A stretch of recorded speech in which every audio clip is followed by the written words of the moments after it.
Ladies and gentlemen, welcome. Today we're going to be speaking about Mekatilili Menza, the heroine, the champion, the moment. She is one of the few females who actively fought against the British, and today we're going to be telling her story. Mekatilili was born in the 1840s in a village called Ganza village, which is found in the Kilifi County. She had 5 siblings, 4 brothers and 1 sister. Her original name was Mnyanzi Menza. Her strong views about colonialists began when one of her brothers was captured by Arabs, never to be seen again.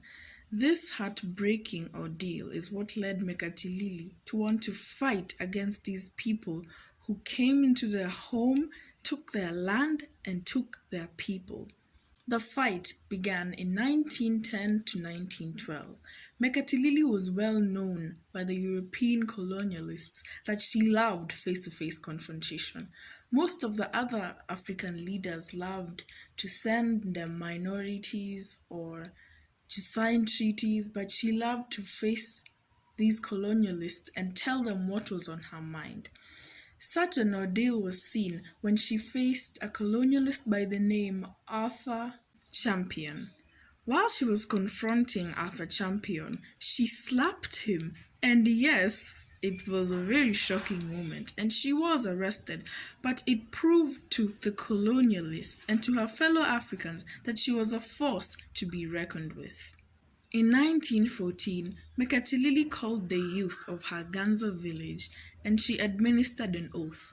The terms of the oath were that the people were not to cooperate with the colonialists, be it being recruited in the colonialists' army or even giving directions to the colonialists. The people loved and respected Mekatilili Menza, and so they all took the oath. The oath became a very respected one, and the people did not waver against it. They agreed and they continued to do according to the terms of the oath. The Europeans noticed that the people were starting to retaliate. They were not cooperating, and so they went and they reported them to their heads of office. The Europeans became very angry and they decided to show the Africans that they were still in power, whether the Africans cooperated or not. The Europeans decided to show their powerfulness by attacking and destroying the Giriama shrines. They went and they bombed the shrines to show the Giriama that yes, you can retaliate, but we're still more powerful than you. We're even more powerful than your gods. They also destroyed homes and they captured a lot of people. It was devastating for the Giriama people. The Europeans also arrested a lot of people, and among those who were arrested were Mekatilili Menza and her right-hand man, Wanje. They were taken and they were deported to the jail cells in Kisii, which is in another county outside Kilifi. After deporting Mekatilili and Wanje, the Europeans returned to Kilifi to show that they had defeated them. But to their surprise, they found the people in song and dance, laughing, happy. So they were shocked. I mean, they've just captured the one person who brought these people together. They've burnt their homes, burnt their shrines, yet these people are celebrating. How? They went to investigate, and to their shock, they found Mekatilili Menza was back, and people were dancing around her, happy, singing her praises. The Europeans, they couldn't understand. Kilifi is in another, there's Kilifi, there's Kisii, yeah? The jail cell was in Kisii, another county. They took the woman, they placed her in the cell, but then coming back, she's already back, more than 700 kilometers. How was she able to walk from Kisii to Kilifi and reach in front of the Europeans who had horses and carriages? It did not make any sense.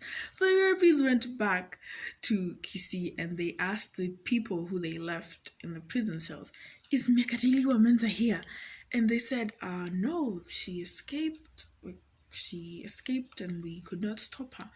The Europeans, they couldn't understand this.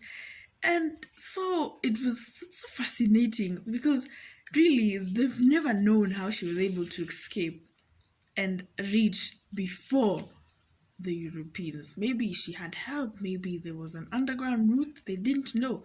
Needless to say, the Europeans were very angry and they decided that this woman must go down. She not only made a fool of us, she has embarrassed them. Later on, Mekatilili and the colonialists had another confrontation, and this time she was arrested and taken even farther than Kisii. They took her to a place called Kismayu so that she could not escape. But ladies and gentlemen, once again, Mekatilili escaped and the Europeans were not able to capture her. And they still could not understand, how is this woman escaping? And how is she covering these long distances from the jail cell back to Kilifi? But she was more than 70 years old, so they let her go. In bitter taste, of course, but they let her go. And she went back victorious, and she continued to empower her people and help fight against these colonialists. She passed on in 1924 due to old age and natural causes.